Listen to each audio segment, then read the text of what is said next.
Hello guys, and welcome back to my channel. And if you're joining for the first time, my name is Tommy. And today I have someone special on the channel with me, Deborah Brown, and we are going to be talking about something very important for Erasmus scholars. I know this time many people have started getting feedback and response. I mean, congratulations to you if you've gotten the scholarship. And yeah, there's this major challenge of people trying to relocate with their spouse, especially when it relates to Erasmus Mundus Scholarship. Yeah, I decided to bring someone up so we can discuss some tips that can help you with this process. Yeah.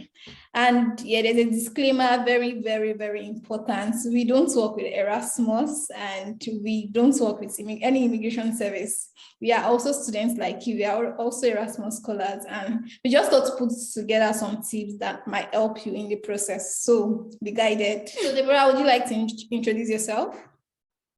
Yes, sure. Thank you so much, Esther, for having me here. It's such a pleasure.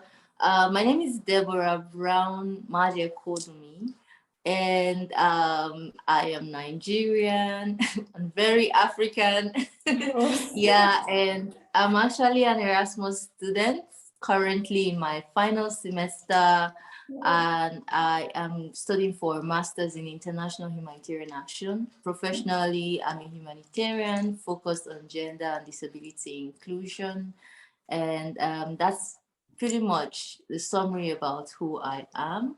And I'm hoping that my personal experience and tips that I and Esther will share here will be beneficial to you as you plan towards moving to beginning your studies in Europe.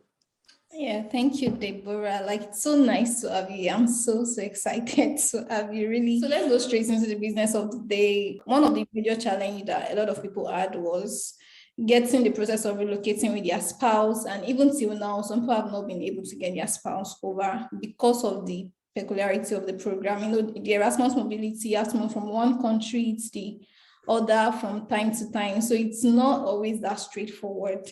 And yeah, spousal relocation is not part of the package for Erasmus program. So it's very, very dicey. Like, you have to do a lot of work on your own. So first, Deborah, what would you like to tell us about that? Like, about the provision, and probably want to mention some other scholarships that make this provision for spousal relocation. So just like Esther has said, Erasmus is a kind of program that is really interesting, and I think one of the major focuses of Erasmus program is in intercultural integration. You get to learn so much about cultures, and if you're really passionate about research, you get to interact with different colleges and universities and different professors. You get to learn different things, which is really interesting. And I think that's one of the reasons why the spouses thing is not really, a whole, like a holistic part of the package. But programs like that, for example, and if you want to do maybe a normal master's program in the UK where you will be studying in just one country, it's actually easier because it comes together with the package. If you decide that you want to make the trip with your spouse, especially for those who probably might be newlyweds, or you feel like traveling abroad to study is also a good opportunity that you need to leverage on to even expose your spouse, to your learning journey, and most importantly, to get as much emotional support as you need throughout the period. Really very important, and many students look out for this. So one of the things I would like to even say is to maybe understand the nature of the program you're going to do. And if the program would require you to study in different locations, then you need to take another step further to find out, okay, for each of these countries I'm going to be studying at, which of them, has a law that is favorable to couples, or probably family reunion. That's what many people call it. In Germany, for example, Germany actually favors, couples a lot. Yeah, Germany actually favors families a lot. that's true. They have a lot of laws that benefit families, nursing mothers, children, and it's actually a very amazing place. So, which is why the DAD program, has that recognition, and note that the difference is for DAD, you're studying in just one country. Yeah. Although there's a part of that program, where students study probably in South Africa, I think, or yes, in South Africa, and then they have to do another semester in Europe. Okay. So like these are the nitty-gritties that you need to understand about the program, and then start to research into other ways, that you can explore, the opportunity that would come out from that to support your spouse journey over. Yeah, thank you, Deborah. I mean, to add to that, the peculiarity of Erasmus is like you can study in minimum of 2 European countries. Like that's the nature of Erasmus, minimum of 2. So most likely you might have to study in like 3 different countries or even 4. I mean, sometimes even 5. Yes, some people do 5. It can be that much. So you have to understand the peculiarity of your program. And Deborah mentioned something that some countries provide support for, not the program now. I mean, countries, they support spousal relocation and all of that. For example, Germany, not all countries have so much support for that kind of package. So, which brings us to the part of you researching. You have to do a lot of research to know the peculiarity of the country that you are going to. Yeah, so that brings me to my second question. For example, I got a program where I have to study in Italy first, and Italy, I'm spending just 4 months, maybe just a semester in Italy, and maximum of 4 months or 5 months. And then I'm going to move into another country very soon, probably Belgium or France. Or does it really make sense for me to start processing my spousal relocation from my first semester when I know that I'm only going to spend 4 months in a place and I'm going to move to another country very soon? Like, I don't know, it looks like a very, very dicey situation. What do you have to say about that? Yeah, I think probably for this question, we both have to share our experience, because even as an individual, going through all the immigration requirements, to make sure that you have a valid stay for your next country is really very, very stressful. The fact that we have scholarship, makes it quite easier because the financial requirements is automatically ticked off.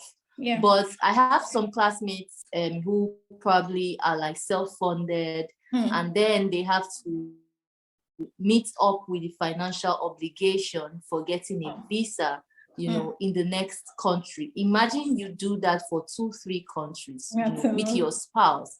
It's going to be financially draining.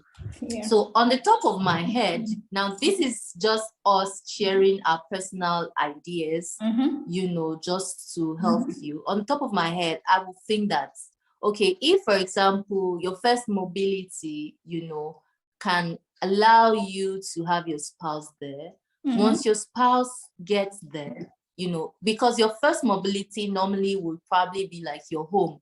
Yeah, and for most of the programs, you have to, is that the same with your program, that your first mobility is your home? No, for my program, that wasn't the case. My second mobility. Now you see, it's really, your second mobility is your home, but for your first mobility, did you spend up to a month? I spent 4 months there.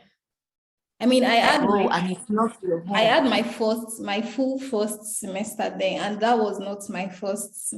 That was not my own country. Now that's even more dicey. I mean, this whole thing it's very, very difficult. But I mean, the most important thing is to continue to engage. All the universities have like international student office. Yes. And many times they are very happy to answer your questions. You could ask them to see, okay, if my spouse comes with me, for example, like based on other students' experience, how much permission does my spouse have? So if, for example, you have just maybe 4 months or 6 months, that means you are only permitted to live in the country for 6 months, and then you have to move to another country. You know, your spouse will probably have this same thing. And then imagine moving to one country for 6 months, and you now have to move to another country for 6 months, and just like that. But if for example, okay, you are fortunate that the first country you go to is your home. That was my case. You know, the first country you go to is your home. That means you probably have a longer stay permission, and that might be wise enough. Okay. So for example, if you and your spouse arrive the first country, your spouse can remain there once he has a valid permit to remain there. And then you alone can go for your next studies. And now note that the cost for rent might increase because you're going to be paying rent in 2 particular countries. So this is what you need to prepare for. You know, if you are also fortunate that your spouse has working permits, you know, that was my case. You know, my spouse had working permits, so he was working and we're able to earn extra income. And also the blocked accounts that we had, every month the German government would release a certain portion to him, which was really very good. And it was better because for my case, it was Germany. I'm not so sure about other countries' processes, but these are questions you probably need to ask. Don't feel too bad to call up the embassy in Nigeria or your home country, to just ask them normally, like, how possible is this? How many months will I have? You know, all of those initial inquiries will help you to better prepare financially and also emotionally.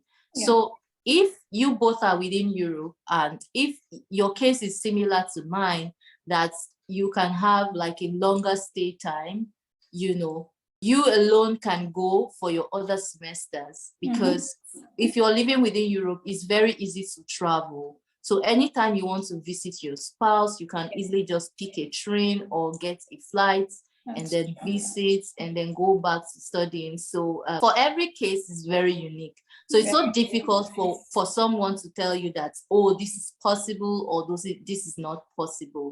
So you need to make that extra effort to do research, ask questions, talk to the school, talk to the embassy, you know, and also understand the financial implications. Important. Okay, if your spouse will not be given work permits, and you as a student, normally across European countries, from the people I've interacted with, students normally have like limited hours to work. And then I'm not so sure if every country gives you that. There are some Erasmus programs that do not have internship in their track. Some do have, you know. So if you are not able to earn and you rely solely on the scholarship funds, then how would you manage financially? And if your spouse is not working. But if your spouse is working, you know, and he is earning some extra funds, that can also help to cater for him, you know. So these are some of the things that you need to like explore, learn, and find out as much as you can before eventually deciding that you want to begin the process. I think you've touched most of the things. You've touched most of the core things there. It's very, very, very important for you to consider how long you're going to be staying in a place. In my case, I was going to Italy first, and I was going to spend just 4 months. So it's even if it was possible for my spouse to come with me to Italy, it doesn't really make sense, because I'm just going to spend 4 months here, and maybe that was not my hosting university, and the permit I have to stay in Italy was short. So it wouldn't really make sense for my spouse to come there with me. And I want to travel to Finland for my next mobility, and then we have to process the visa again. And we keep moving around together. It doesn't really make sense. And Deborah also mentioned something very important about finances. Fund is very, very important. Trust me, you and your spouse, you cannot survive on a stipend. You really cannot survive here. They are giving you the stipend because they know what they know what the cost entails. So they know why they are giving you the stipend. You might think, oh, the cost of living in this country is just 400 euros. But trust me, expenses come up from time to time. They will tell you, okay, you need to process your residence permit for the next country. It's not your program that will pay for you. You have to pay it yourself, because they have evaluated that it's already part of the stipend they are paying for you. Some other costs might come up, administrative and some other things, they might just come up, and you have to cater for a lot of things. So they know that, yeah, we are giving you this stipend because it's going to be sufficient. Yeah, and that's notwithstanding, although there are some countries that the cost of living is very low, not all countries. Yeah. For example, if you are going to, say, in Netherlands, 1,000 euros for only yourself, it's yeah.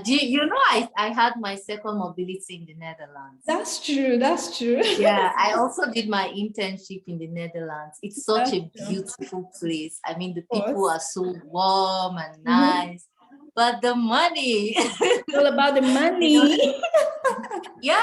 So here in Germany, the states where my school is in Germany, it's called the North Rhine-Westphalia. So we have like a special train ticket for students. So you will not believe that I don't pay transportation. Wow. All through my stay, even right now that I'm back to write my thesis, I am not paying transportation. But in Netherlands, I have like a ticket that I used to board buses.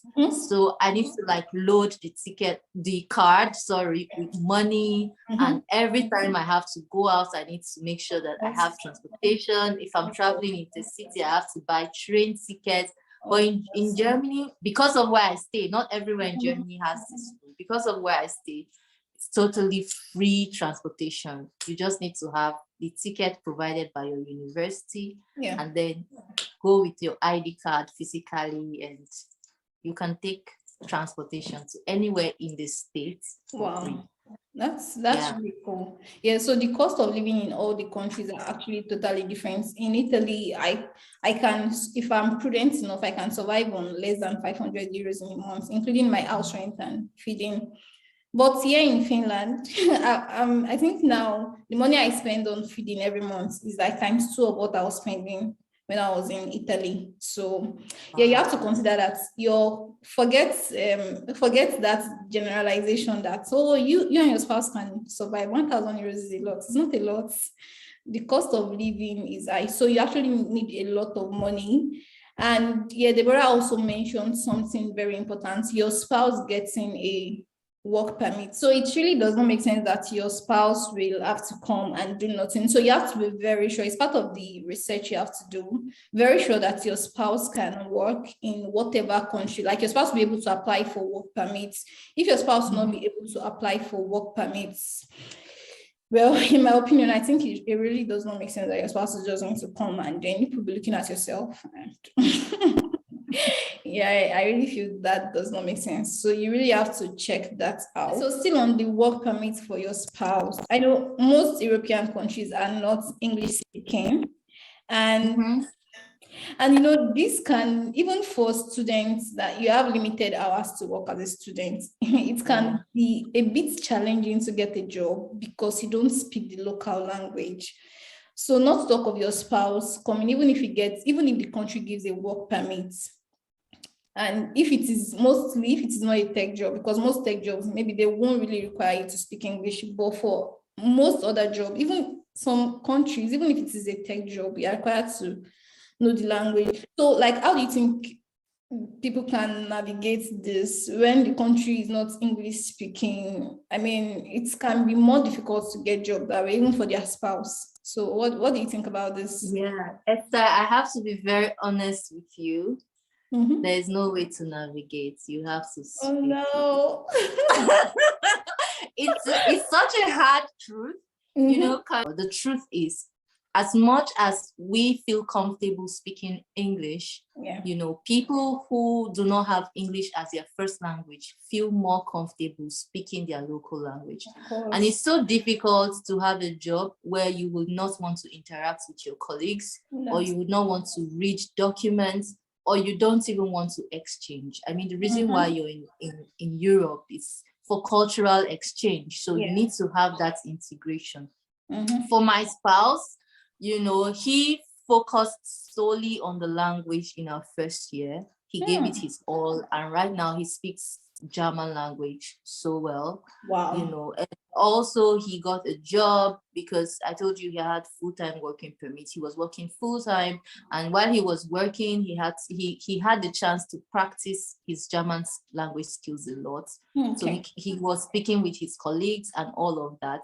But I have also met some people who have been in Germany for like 3 years, 4 years, and still they cannot speak German. It all begins with the mind. Many people tell themselves that, oh, this language is too hard, their alphabets are very, very similar to English alphabets. And if we as Nigerians, some of us understand French to some extent, some of us even go as far as learning Chinese and all of that. So if you are in Europe, first major important thing is have an open mind to learn the language. If you are not interested in the language, then you should be planning your way out, because it's so difficult to really do anything, because sometimes you have issues, you have to call customer service. Sometimes you need to go to the government office. I mean, you can't be forming English speaker. Nobody cares about your English skills. Some of them might be nice enough to struggle to speak English. But personally, I had to even like conscientize myself. I'm like, if these people have to struggle to speak English, then I should be able to struggle as well to even know the little things. Sometimes I memorize German words before I go to a store and try to say it. And while I'm there, I'm with my translator, so that even if we're struggling to communicate, I can easily just find what are these words. I mean, that is what cultural integration is about. And if your spouse is coming here, he has to even already start learning before coming over to either of the countries that you want to spend. Because if he has to get a job, unless he's an IT expert, because over here too, even if people are saying, oh, IT people are getting job, IT people is in levels. If he's an expert, that's the truth.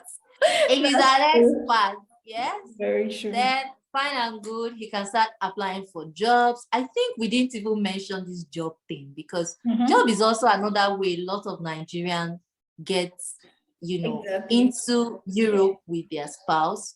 Some people even start to apply for study opportunities in countries that have probably tuition-free or low tuition, like Poland, Norway. Because the truth is, if you are able to come in with the Erasmus program, and your spouse cannot come in because of mobility issues, your spouse can begin to look for other alternatives, like study opportunities, job opportunities, and see if that happens. Then you both can decide that, okay, when I'm done with my studies, I will join you in this country, or we both can decide to move to a particular country where it will favor the both of us professionally.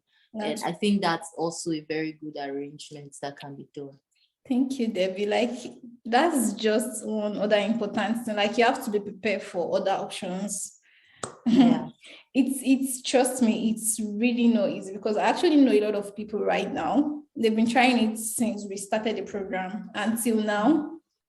The only reports and the only updates we just get is, oh, it's in progress. I've not really seen a lot of people that got successful with the process. So it's really not easy. You have to start preparing for all that alternatives. So that brings us to the part of considering other alternatives. So if you got like Erasmus scholarship now and you want to consider other alternative, you don't really want to force this spousal relocation, because the process can actually be stressful. So what other alternative can people or scholars actually consider that can get their spouse to be with them in Europe or maybe in a close by country? Yeah, so like I mentioned before, options like study and work can be the case, but for work, it's also very relative. I mean, the person must be a very, very expert. What's the word? The person must be an expert, in the field, or professional. Yeah, exactly, in the field. For IT people, it's quite easier because I personally know lots of IT guys who were able to get jobs straight from Nigeria, software engineers, developers, and all that. That's true. So if your spouse falls within that sector, fine and good. If your spouse is also in medicine, because of the whole language thing and the system thing, it might be challenging. But then if it's possible for your spouse to get a job, perfect. But if not, your spouse can also begin to look out for countries that have no tuition or low tuition. So countries I know are like Germany, Iceland, Norway. For Iceland is on the other side, But I mean, once you're in Europe, it's easy to move around. And for Iceland, I think they speak English, not so sure. And there are several other government-based scholarships, Yeah, there are people who even go to Hungary. Hungary is also at the other side. But I mean, what do you mean by once you are able to, no, like it's not far from this is it Eastern Europe? That's what I mean. Not that it's not that it's a less developed place. There are amazing places with different potential. Every country is unique on its own. But my point here is, be in Europe. Once you are in Europe, it's easy to move around. It's easy to make a decision when you are done with your own masters. And then it's easy to see each other, because I think that's the most important thing. It's easy to see each other. You can easily just book a flight and just be with your spouse, spend some time, and you're back to studies. So I think that's it. For Spain, it's also a very amazing country. And if you're lucky to find scholarship, good. If not, if you find a low tuition, I mean, you can take it and try to see how they can spread the fees across different semesters. And once your spouse is working, it's easy for him to save and pay this money. I mentioned Norway, I mentioned Poland, I mentioned Iceland, I mentioned Hungary, and Spain. There are several other countries that offer low tuition. Germany is also there.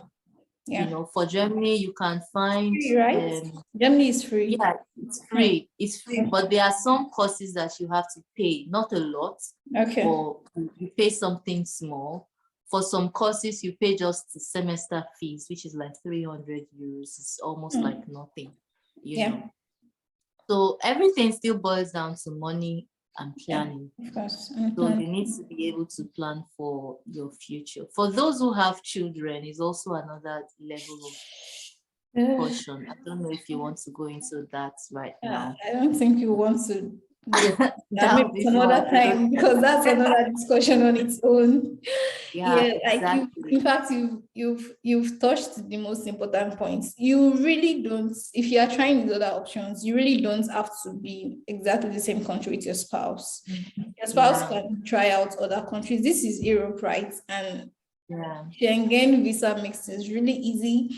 And when you come here, maybe things like Ryanair makes things really easy. I mean, with Ryanair, you can fly between countries just as low as 10 euros. So it's, in fact, generally, it's easy to see people when you're within Europe, within the Schengen area. So seeing each other will not be an issue. So don't play too hard on trying to, of course, if it's possible, it's great that you're in the same country, but don't play too hard on that.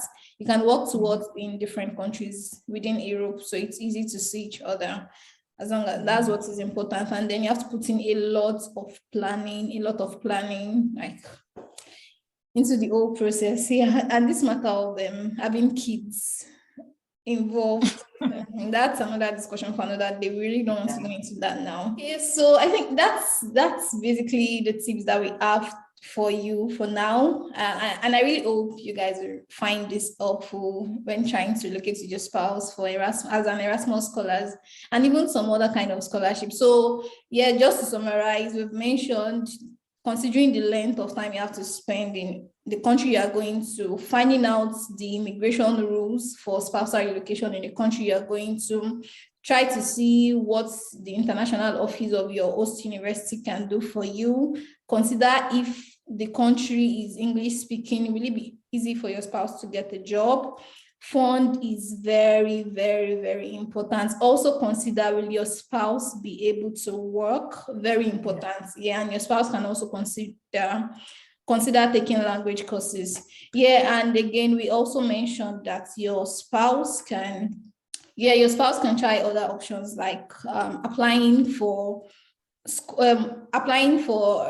a course in low tuition university or no tuition university, or try to apply for a job. So these are the tips that we have to provide to you for now. Yeah, so I really hope you guys will find these tips helpful. So Deborah, would you like to add anything before we round up? So maybe the last thing I want to add is not to give up.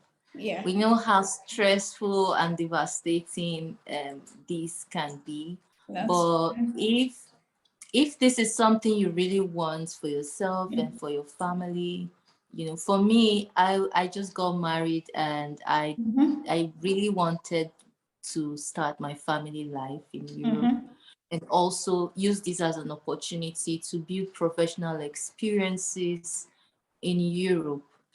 So it was really very important for me to have my spouse with me so that we can go through this journey together.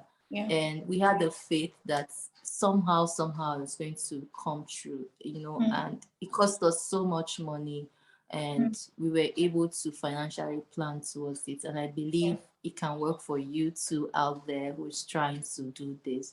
Try different means and don't give up. Just keep trying, research, reach out to people, and there are lots of people who will be willing to share their experience or little advice that they have. And look out for information online. There are lots of informations online, and people are not going to dig. Go to the German country websites, go to the scholarship website, ask questions, send emails, they would answer you. And also there are many people who share their experiences on YouTube, just like Esther's channel, and on Nairaland, that you can drop your questions or try to reach out privately, and people will be very happy to respond to you. So don't give up. Like don't give up. Like, trust me, we promise you it's not going to be very easy, but you really don't have to give up. Like, you have to come to the point that you're not deterred by the no. You're going to get a lot of no's when you send emails. Deborah, I mean, you can testify to this. When you send email, I remember sending an email to my program coordinator to ask, oh ma, will it be possible for me to come with my spouse, this and that? And she was like, oh no, like point blank, no, we don't make provision for that. You have to figure it out yourself. I'm like, oh, okay. I would have just given up, like, oh, this is not possible, and that's the end of it. But you have to put in some extra work. You have to send emails, reach out to people. You have to press. It depends on how badly you want it or how much you want it, and your trust in God. And finally, I would love to add that, just prepare your mind. Things might not always go the way you plan. For most people, they can really testify to that when it comes to this spousal relocation thing. It doesn't always go the way you plan. You might plan that, oh, my spouse will join me in 3 months. I wish it's always that easy. Some people 5 years. I tell you. Even people that got a job, I know someone that it took almost 2 years before the wife could join in. So things might not always go the way you've planned. So you just have to commit the whole process into the hands of God, pray about it, and just trust God that it's going to work out fine. And then you and your spouse, you have to just put a lot of planning into this. If this doesn't work out, can we make a plan that, oh, maybe you can come on visit visa to see me maybe every 3 months or every 6 months, depending on your financial buoyancy. So you have to make a lot of plans, and yeah, depending on your level of commitment to your marriage and to your relationship, yeah, really things won't always go the way you plan. All right, we've come to the end of the video for today. Thank you so much for watching this part. Thank you for staying till the end with us. And Deborah Brown, Majekodumi. That's very important. I had the last part. I'm so grateful. I'm very happy to have you here, and I really appreciate this. I don't take this for granted. Thank you, and yeah, I hope to have you here some other time. Thank you too. It's also been a pleasure for me to join you on your program, Esther. It's an amazing work that you are doing, trying to share lots of information and inspiration to people like us out there who need this information. So I really appreciate and I applaud your efforts. Thank you. Hope to do this again with you to talk about different things, and yeah. Thank you so much, Deborah. Yes, so finally, I'm going to be dropping some links in the description section. So just for you to find some things that you might find helpful, although you have to do a lot of research on your own again. Yeah, but I'm still going to drop some links in the description section. So you might find those helpful. All right, guys, till we see again. Bye. Bye.